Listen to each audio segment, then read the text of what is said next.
Mes chers amis, haïtiens, haïtiennes d'ici et de la diaspora, chers compatriotes, je voudrais commencer ce petit message par une pensée de Jean Jaurès déclarant « C'est en allant vers la mer que le fleuve reste fidèle à sa source ».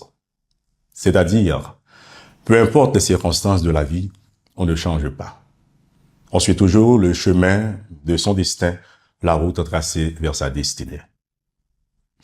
En effet, comme vous le savez, le 7 juin 2024, j'ai été nommé conseiller en communication et porte-parole du Premier ministre, Dr Gary Conille.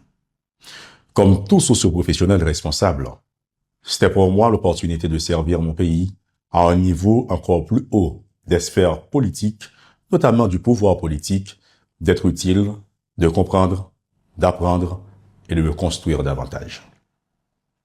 À côtoyer l'arène politique, j'ai compris que mes expériences de ces 20 dernières années comme juriste, journaliste dans des médias haïtiens et étrangers, comme spécialiste en analyse de discours politiques, institutionnels et médiatiques, ne suffisaient pas.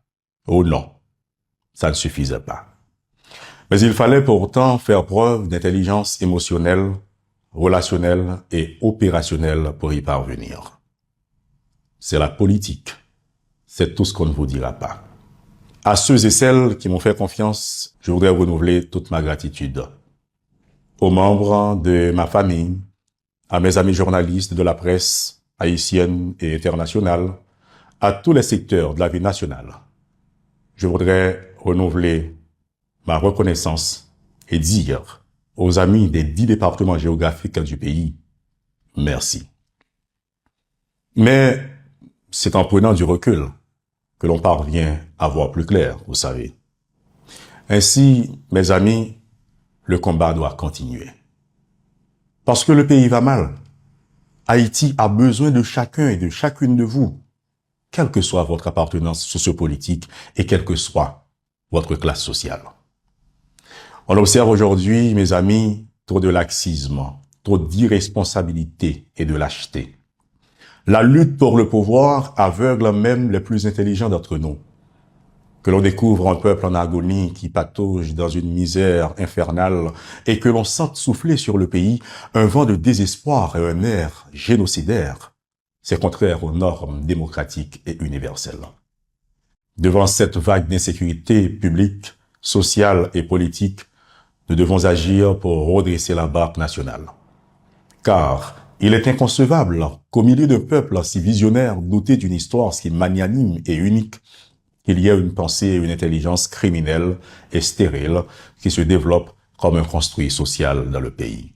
Mes chers amis, nous devons agir. Nous devons agir pour faire taire les pensées cauchemardesques qui font l'éloge de la violence et de la criminalité dans le pays. Nous devons agir pour permettre au peuple de reprendre confiance dans les gouvernements. Nous devons agir pour faciliter le rétablissement de l'autorité de l'État. Et nous devons dialoguer. Mais attention, mieux vaut un silence qu'un dialogue de sourds.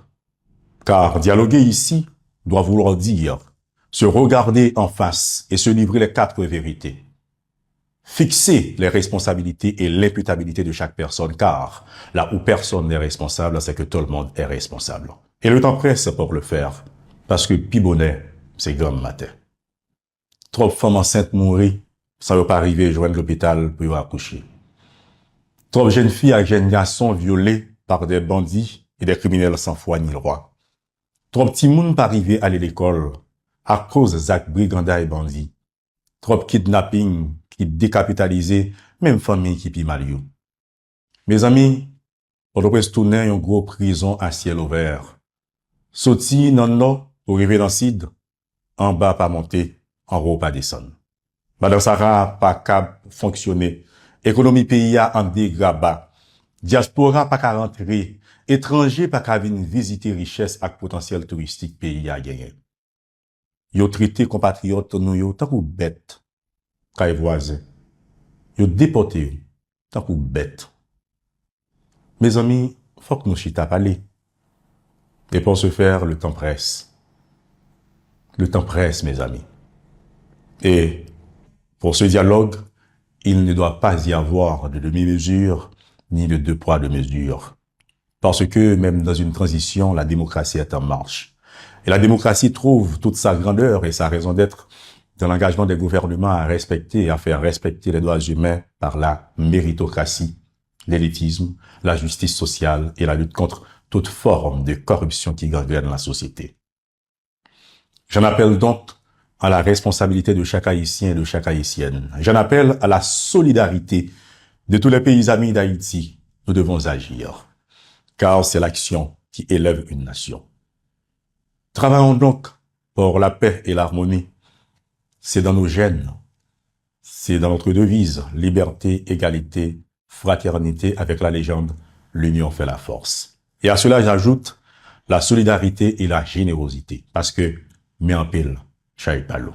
Et cette générosité, nous devons la montrer et en faire preuve sans contrepartie, sans aucune forme de réciprocité.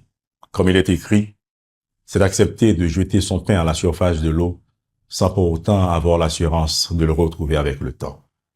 C'est donner à la vie ce qu'elle nous a donné, car tout garder pour soi, c'est périr. Et puisque la charité bien ordonnée commence par soi-même, pour ma part, cette année, comme président du Centre d'études politiques et diplomatiques, je vais vous annoncer que je lance la Fondation Jean-Jules des Augustes, ma fondation pour l'éducation et la culture. Et même un temps soit peu, comme le colibri, ce sera ma façon à moi d'apporter ma goutte d'eau pour essayer d'éteindre l'immense feu qui risque de détruire notre société et notre nation.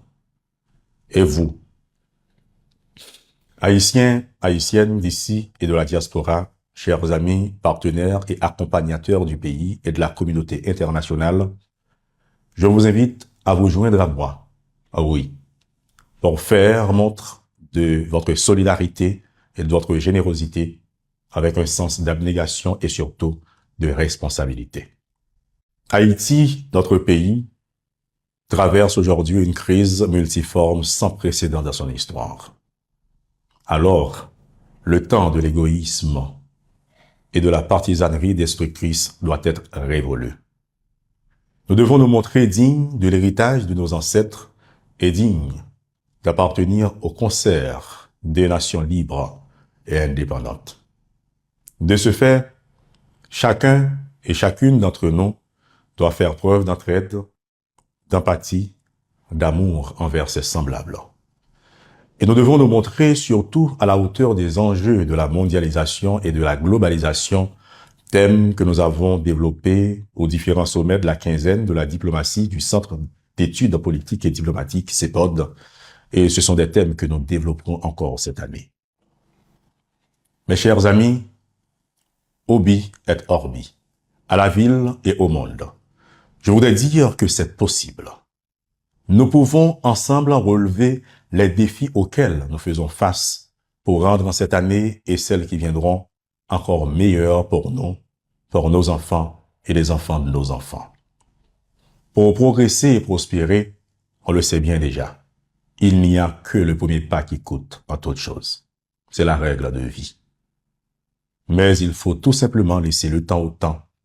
Et le temps si proche et si naturel est un grand mystère qui octroie au voyage son vaste champ et aux voyageurs son libre arbitre.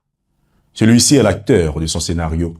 Il peut jouer du mieux possible en son rôle, mais cela dépendra du jury et des circonstances. L'économiste Jean-Baptiste Colbert était un grand administrateur. Pourtant, le succès advenait après main déboire, c'est-à-dire le moment où la chance lui sourit. Et comme il est dit dans le long métrage Les deux papes à Rome, tout voyage, peu importe sa durée, débute quelque part. Et le nôtre commence aujourd'hui, donc ici et maintenant, c'est l'Aventura.